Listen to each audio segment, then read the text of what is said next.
Olá, estamos de volta. Este é o Tudo a Ver. Você nos acompanha até às 11 horas da manhã. Hoje a gente está batendo um papo aqui sobre autismo. A gente está falando sobre diagnóstico, sobre tratamentos. Estamos falando também sobre como é, né, o dia a dia de uma criança, de uma família com um autista. E a Sinara também está conosco falando sobre pesquisas. Ela já falou um pouco sobre como ela desenvolve esse trabalho. Sinara, tem um prazo até onde você vai pesquisar? É um tema que te deixa curiosa, que te apaixona? Como é que entrou essa história da pesquisa para ti? Bom, o autismo, ele entrou na minha vida. Eu estudei sempre muito, né, desde a minha graduação, transtornos mentais. Sempre me chamou muita atenção, né, esses transtornos tanto de depressão, transtorno bipolar, né. Então o cérebro por si já é um órgão que me interessa muito, né.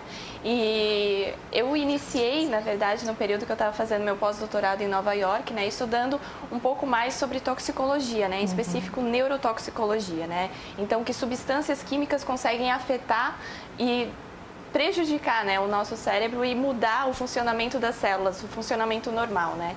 Então eu trabalhei sempre muito com pesticidas, metal pesado, todos esses fatores de risco que estão relacionados ao autismo. Então, quando o autismo entrou, assim, e eu vi essa oportunidade de trabalhar com esse tema, né, que por si só já é tão cativante, né, esse nosso desejo de todo mundo tem esse desejo de fazer a diferença no mundo, né, de alguma forma. Então, eu percebo que com a pesquisa a gente pode fazer de fato isso, né? A gente pode contribuir, mesmo que seja com um pouquinho, né, com pequenas pecinhas, a gente consegue ir preenchendo lacunas, né, que no autismo a gente tem muitas ainda para serem preenchidas, né? Mas é apaixonante, realmente, justamente porque a gente consegue ver as duas pontas, né? A gente consegue ver os problemas acontecendo em nível celular e a gente consegue fazer essa tradução, né, lidando com os pacientes, né? Justamente essa nossa parceria com profissionais que estão lidando diretamente com pacientes autistas, assim, está enriquecendo muito o nosso ambiente de pesquisa. É sensacional. Que legal. E, doutor Jaime, hoje você trabalha, né, muito nesse diagnóstico de autismo. A gente sabe que aqui na região, quando falam em autismo, se lembra muito o teu nome.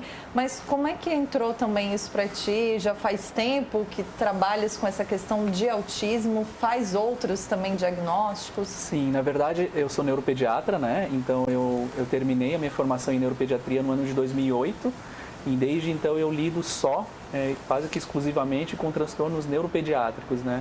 Então a gente acaba atendendo muitas e muitas crianças cujo carro-chefe, cujo dia a dia giram em torno de dificuldades de aprendizagem, transtorno de déficit de atenção e hiperatividade, quadros de epilepsia, dores de cabeça, mas que a gente tem visto ultimamente esse chamado, né? A gente tem visto que ultimamente tem se falado muito em transtorno do espectro autista e de alguns anos para cá as crianças com queixas compatíveis com transtorno do espectro autista têm aumentado em muito a incidência, a prevalência, né, o número dessas crianças. E aí a gente acaba lidando com isso no dia a dia e a nossa vontade assim de tentar ajudar cada um desses pacientes faz a gente querer ir atrás, né, de tentar entender a condição, né.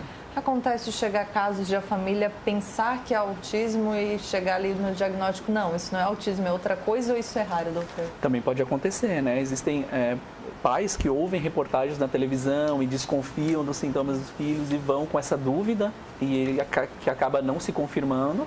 E o contrário também, né? Pais que resistem muito ao diagnóstico, né? Que são alertados por professores, profissionais, de que tem alguma coisa diferente, mas eles relutam muito em relação ao diagnóstico. Então a gente tem esses dois aspectos que tornam o dia a dia bastante difícil também, né? Sabrina, no teu caso, foi muito também da tua curiosidade, da tua vontade de dizer, não, eu quero descobrir o que é? Sim, Carol, porque a gente estava enfrentando muitas dificuldades antes do diagnóstico. Porque eu olhava para o Felipe, as coisas que ele fazia, eu falava, não pode ser normal, tem alguma coisa de errado. E aí foi onde que a gente pesquisou, e a gente viu que tudo que eu pesquisava fechava, sabe, com o que o Felipe fazia, assim. E claro que quando a gente teve o diagnóstico, por mais que eu fui achando que era aquilo ali, quando o doutor Jaime me deu o diagnóstico, eu levei um choque, por mais que eu já sabia, sabe? Foi uma faca enfiada no meu peito, assim. Mas depois eu falei, não, vamos preparar o Felipe para o futuro. Vamos, a gente tem que correr atrás do tempo. Que eu perdi, porque o Felipe foi diagnosticado muito tarde. Com 5 anos, geralmente, as crianças são diagnosticadas antes, o Felipe foi tarde, então a gente começou a correr contra o tempo realmente para deixar o Felipe mais evoluído possível. E Sabrina, hoje... Perdão, a senhora fala? Imagina, eu só ia complementar que é muito importante que a família toda esteja junto nesse processo, né? Porque muitas vezes a gente vê talvez a mãe preocupada com alguma alteração comportamental e o resto da família às vezes dizendo, não isso é coisa da sua cabeça, isso não é, e aí isso acaba dificultando muitas vezes a aceitação do próprio diagnóstico, postergando, atrasando, né, o diagnóstico em muitos casos. Então isso é bem importante, assim, que a família inteira esteja junto nesse processo diagnóstico. É verdade, isso é importante e eu também imagino, doutor, que muda o ambiente no entorno, porque a partir do momento que se sabe, não, essa criança não é mimada, essa criança realmente tem uma diferença, isso muda também o ambiente, né? Sim, muitas vezes gera-se muito conflito, né, em você não saber o que é, né? Às vezes a gente pode não conseguir ter todas as respostas, às vezes, infelizmente, a gente muitas vezes não sabe muito bem o que fazer, mas ter um diagnóstico, ter um nome daquilo que está acontecendo, às vezes é muito importante. Sabrina, hoje vocês têm também alguns pais, né, que conversam a respeito. Você falou que na sua família somente já tem 3 casos e vocês se organizaram também num grupo. Eu queria que tu falasse um pouquinho sobre como que é esse contato com vocês. Tu conheceu muita gente depois que teve o diagnóstico? Sim, a gente tem um grupo do WhatsApp. Então, todas as mães que eu acabo conhecendo na minha cidade, eu falo, tu queres participar de um grupo? Porque a gente sabe que é tudo muito novo e a gente se sente muito sozinha. Então, eu acabo levando essas mães para lá a gente troca experiência, troca informações. É um grupo muito, muito, muito legal. E vocês vão ali, vão conversando, vão dizendo, com o meu filho é assim, com o meu não, é diferente. E acho que até dá um pouco de conforto, né? Alimentação, dieta, matéria nova, tudo a gente coloca nesse grupo e a gente fica bem informado. Isso é importante, né, Sinara? De também ter essa parte, né, real da situação, de olha, tem mais gente como eu, tem mais gente, mais família como a minha e a gente vai se ajudando. Isso também é importante não só para a criança, mas para aquela família que às vezes, né, fica de fato meio perdida, né? Exatamente. É importante, como a gente tem comentado aqui, né, abraçar a causa, né? E a partir do momento que a gente tem um diagnóstico, né, a gente consegue lidar com aquilo. É a mesma coisa como se a criança apresentasse um sintoma de febre, né? O pai não negligencia a febre porque sabe que vai afetar todo o organismo dele, né? Se tu não tratar a febre, tu vai desenvolver e pode levar até a morte, né? Então, não é tão drástico assim no autismo, mas a partir do momento que tu se atenta para os sintomas, né, e identifica aquilo, tu consegue ter uma abordagem e tratar aquilo de modo específico, né?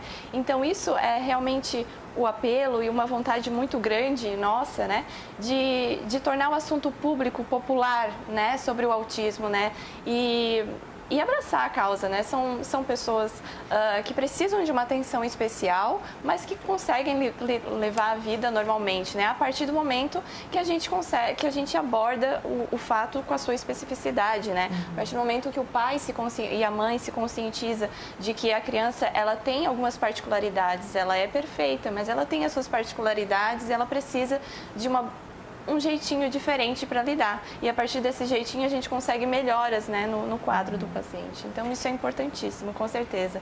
O estímulo de diferentes partes, né? Doutor, tem uma questão que muita gente pensa assim, que o autista, quando a gente fala em autista, quem não conhece, pensa, não olha no olho e não fala.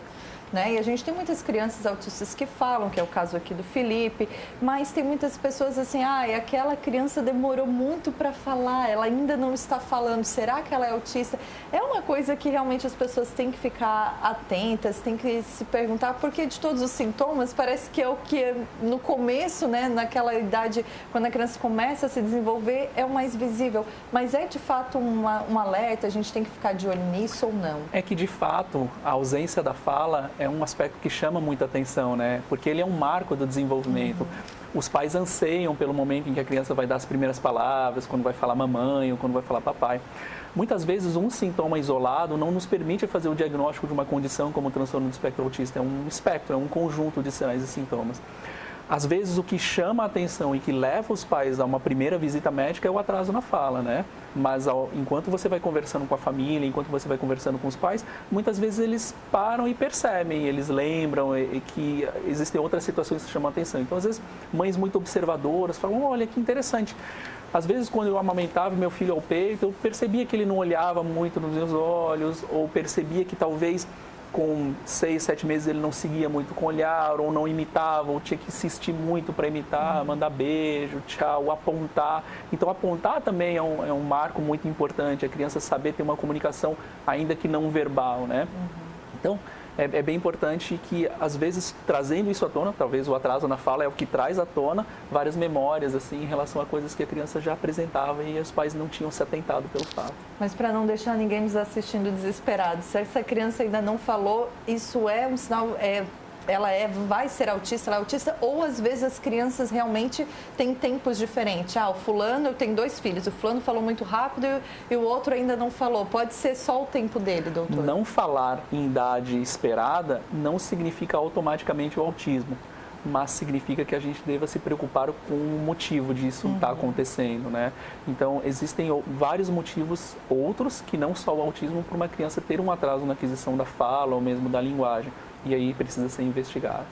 Doutor Jaime Lima, eu quero agradecer a tua presença aqui, esse bate-papo tão importante, eu tenho certeza que foi esclarecedor para muita gente. Então, muito obrigada e a gente está sempre à disposição aqui. A gente só tem a agradecer a oportunidade e agradecer também a companhia e a agradável manhã que a gente teve hoje. Obrigado. Muito obrigada, Sinara, muito obrigada, sucesso nas tuas pesquisas, vamos ficar torcendo, né, para que tenhas muito sucesso, muita informação, porque como você disse, conhecimento é poder, né?